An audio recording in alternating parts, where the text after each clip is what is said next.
नैना अपने बच्चे को माँ के पास छोड़ स्कूटी से अयाज अंसारी के साथ घर से बाहर निकली तो वापस घर नहीं आई। मोबाइल को लेकर रेशमा पति से उलझ गई तो अयाज ने अपने दोनों हाथों से पास ही पड़ा एक बड़ा सा पत्थर उठा लाया, जिससे उसने नैना का सिर कुचल दिया। दोस्तों, आज मैं आपको क्राइम की जिस वारदात के बारे में बताने जा रहा हूँ वो वारदात है जयपुर राजस्थान से। तो चलिए दोस्तों, इस वारदात के बारे में हम लोग विस्तार से जानते हैं। 19 जनवरी 2020 की सुबह लगभग 10 बजे की बात है।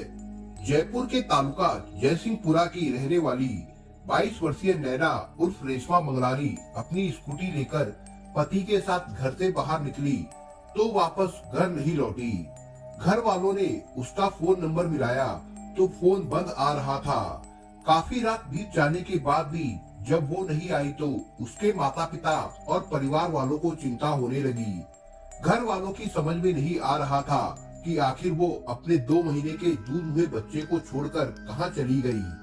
घर वालों ने रेशमा मंगलानी के पति अयाज अंसारी से बात की तो उसने अनभिज्ञता जाहिर करते हुए कोई संतोषजनक उत्तर नहीं दिया। बेटी के इस तरह गायब होने से माँ बाप का तो दिल बैठने लगा। वे अपने स्तर पर उसकी तलाश में जुट गए। उन्होंने बेटी के दोस्तों और सहेलियों से उसके बारे में पूछताछ की।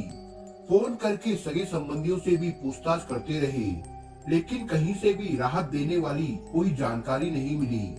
20 घंटे गुजर जाने के बाद भी जब नैना उर्फ रेशमा की कोई खबर नहीं मिली तो किसी अज्ञात अनहोनी को लेकर परिवार वालों का मन अशांत हो गया।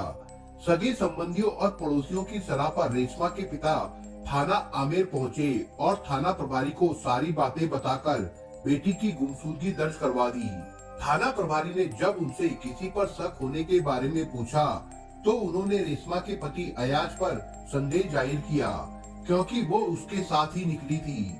मामला पॉस कॉलोनी के एक प्रतिष्ठित परिवार से जुड़ा हुआ था, इसलिए थाना प्रभारी ने इसे गंभीरता से लेते हुए ये जानकारी उच्च अधिकारियों के साथ साथ पुलिस कंट्रोल रूम को भी दे दी थी। चूंकि नैना के पिता और परिवार वालों ने उसके पति अयाज पर अपना संदेह जाहिर किया था, इसलिए पुलिस ने अयाज को थाने बुलाकर पूछताछ की। अयाज अंसारी ने बताया कि रेशमा सुबह 11 बजे से लेकर रात 9 बजे तक उसके साथ उसके घर पर रही। इसके बाद वो चली गई थी। वो कहाँ गई, इस बात को लेकर वो खुद परेशान है और उसे खोज रहा है। अयाज से पूछताछ के बाद पुलिस ने उसे घर भेज दिया और पुलिस अपने स्तर से रेशमा की खोज करने लगी। पुलिस के सामने ये बात आई कि नैना उर्फ रेशमा बहुत खूबसूरत थी। वो सोशल मीडिया पर बहुत सक्रिय रहती थी। यूट्यूब, फेसबुक और व्हाट्सएप पर वो अपने दोस्तों और सहेलियों के साथ चैटिंग में व्यस्त रहती थी। फेसबुक और व्हाट्सएप पर वो नए नए पोज में अपने फोटो खींचकर शेयर करती, जिन्हें काफी लोग पसंद भी करते थे। थोड़े ही दिनों में नैना उर्फ रेशमा मंगलानी फेसबुक और यूट्यूब पर फेमस हो गई। फेसबुक पर उसके 2300 से अधिक फ्रेंड और 6400 से अधिक फॉलोअर्स हो गए थे। वो अक्सर फोन पर बिजी रहती थी।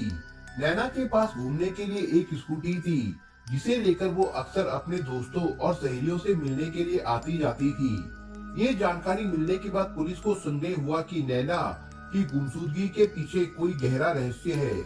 आगे की जांच के लिए पुलिस ने रेशमा के फोन की कॉल डिटेल्स निकलवाई। इससे पहले कि पुलिस उसकी कॉल डिटेल्स का अध्ययन करती, पुलिस को एक सनसनीखेज सूचना मिली। 21 जनवरी 2020 की सुबह के समय किसी राहगीर ने थाना आमेर में फोन करके सूचना दी कि जयपुर दिल्ली राजमार्ग स्थित नए माता मंदिर के सामने झाड़ियों में किसी युवती का शव पड़ा है। सूचना मिलते ही पुलिस टीम मौके पर पहुंच गई। मृतक का चेहरा इतना विकृत था कि उसकी शिनाख्त करना मुश्किल था। हत्यारे ने शव की पहचान को मिटाने की पूरी कोशिश की थी। शव से कुछ दूरी पर स्कूटी खड़ी थी। एक दिन पहले ही नैना के पिता ने थाने में उसकी गुमशुदगी दर्ज कराई थी। रेशमा भी स्कूटी लेकर घर से निकली थी, इसलिए थाना प्रभारी ने रेशमा के घर वालों को फोन करके मौके पर बुलवा लिया। घर वालों ने शव की शिनाख्त नैना उर्फ रेशमा के रूप में कर दी। इसके बाद पुलिस ने जरूरी कार्रवाई करके शव पोस्टमार्टम के लिए भेज दिया। नैना मंगलानी की हत्या की खबर पाते ही उसके घर में मातम छा गया। परिवार के लोग रोते पीटते थाने पहुंचे।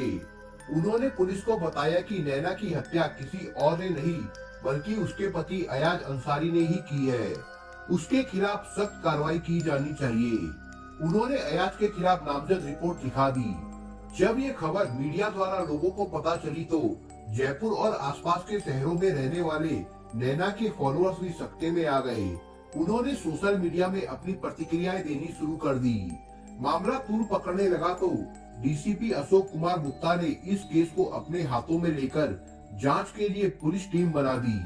चूंकि नैना के घर वालों ने नामजद रिपोर्ट लिखवाई थी, इसलिए पुलिस ने अयाज अंसारी को पूछताछ के लिए थाने बुलाया। थाने आकर उसने वही राग अलापना शुरू किया जो पहले अलापा था, लेकिन इस बार उसका कोई पैंतरा नहीं चला, क्योंकि पुलिस ने सीसीटीवी फुटेज और कॉल डिटेल से उसके खिलाफ सारे सबूत इकट्ठा कर लिए थे। अयाज अंसारी से विस्तार से पूछताछ के लिए पुलिस ने उसे 2 दिन के रिमांड पर लिया। रिमांड के दौरान वो पुलिस के सवालों के चक्रव्यूह में ऐसा फंसा कि उसके सामने अपना गुनाह स्वीकार करने के अलावा और कोई चारा नहीं बचा। उसने अपनी पत्नी नैना उर्फ रेशमा मंगलानी की बिंदास जिंदगी और बेरहम हत्या की जो कहानी बताई, वो कुछ इस प्रकार से निकली। 26 वर्षीय अयाज अंसारी एक महत्वाकांक्षी युवक था। वो अपने परिवार के साथ जयपुर के धारगेट सराय मोहल्ला में रहता था। उसके पिता का नाम रियाज मोहम्मद अंसारी था। छोटा सा कारोबार था। ग्रेजुएशन करने के बाद वो अजमेर स्थित एक फाइनेंस कंपनी में सर्विस करने लगा। मनमौजी और रंगीन स्वभाव का होने के नाते नैना मंगलानी की तरह वो भी सोशल मीडिया पर सक्रिय था। उसने भी यूट्यूब और फेसबुक पर अपना अकाउंट खोल रखा था। काम से समय मिलने पर वो अपने दोस्तों के साथ सोशल मीडिया पर चैटिंग में व्यस्त हो जाता था। एक दिन जब फेसबुक पर उसने नैना नाम की लड़की का फोटो देखा तो वो उसकी तरफ आकर्षित हो गया। उसने नैना के फोटो को लाइक किया और नैना को फ्रेंड रिक्वेस्ट भेज दी। नैना ने भी अयाज अंसारी की दोस्ती स्वीकार कर ली। नैना के सैकड़ों दोस्तों के साथ एक नाम और जुड़ गया। इसके बाद दोनों के बीच चैटिंग शुरू हो गई थी। करीब 4 महीने तक चली चैटिंग के बाद जब दोनों एक दूसरे के आमने सामने आए तो उनके बीच गहरी दोस्ती हो गई। जुलाई 2017 तक सब कुछ ठीक ठाक था। नैना मंगलानी और अयाज अंसारी की बातचीत सिर्फ सोशल मीडिया तक ही सीमित थी, लेकिन इसके बाद सब कुछ बदल गया था।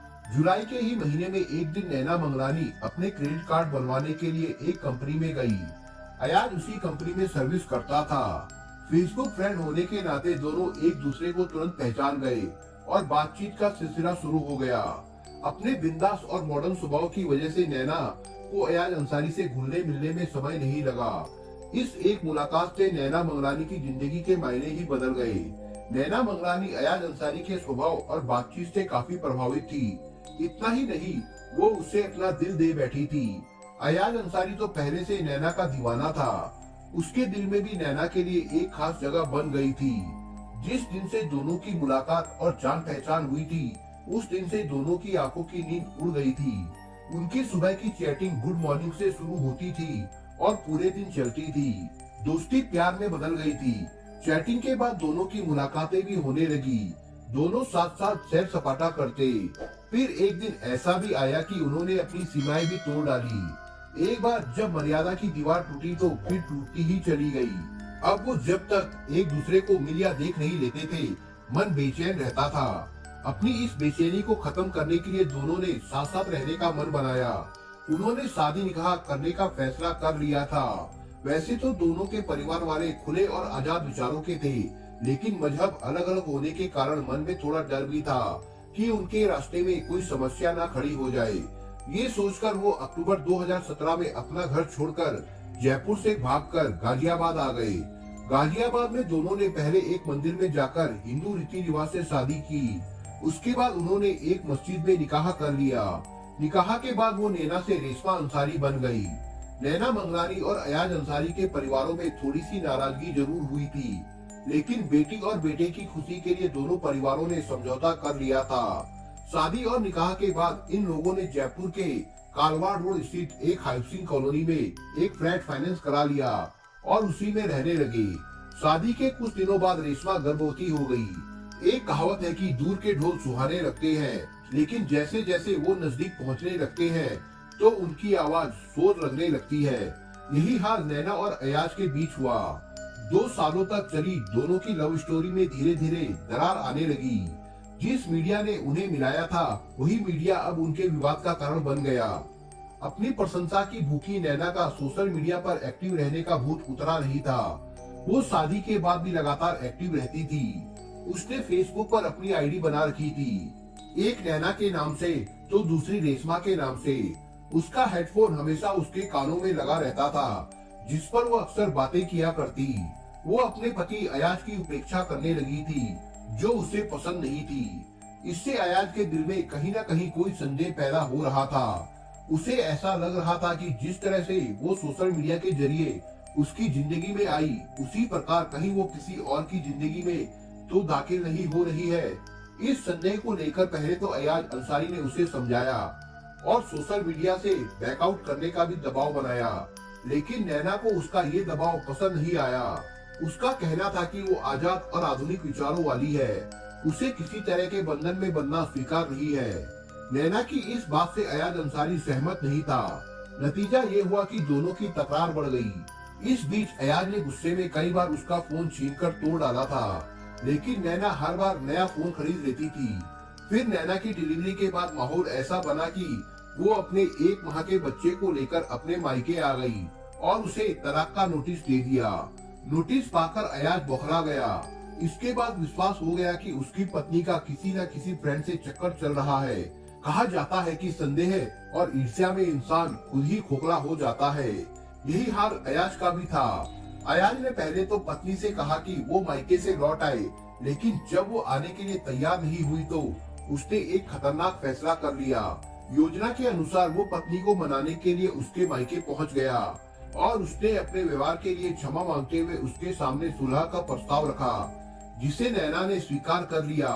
यही समझौता नैना को महंगा पड़ा। 19 जनवरी 2020 की सुबह जब नैना अपने बच्चे को मां के पास छोड़ स्कूटी से अयाज अंसारी के साथ घर से बाहर निकली तो वापस घर नहीं आई। अयाज अंसारी पहले नैना पत्नी को अपने घर कारवाड़ लेकर गया। वहां दोनों ने जमकर बियर पी और मौज मस्ती कर रात 9 बजे के करीब दिल्ली जयपुर राज्य मार्ग पर स्थित आमेर आ गए। वहां दोनों ने चाय की दुकान पर जाकर चाय पी। थोड़ी देर बाद अयाज अंसारी उसे माता मंदिर के पास लेकर गया। पहले तो नैना उस सुनसान जगह तक जाने के लिए तैयार नहीं थी, लेकिन अयाज अंसारी ने रिक्वेस्ट की तो उस पर विश्वास करके वो उसके साथ चली गई। उस समय भी नैना के कान में हेडफोन लगा था। वो किसी फ्रेंड से चैटिंग कर रही थी, जिसे सुन सुनकर अयाज गुस्से में जल भुन रहा था। तभी अयाज ने उसका फोन छीनकर माता मंदिर के पीछे फेंक दिया। उस समय मंदिर के पास अंधेरा था और जगह सुनसान थी।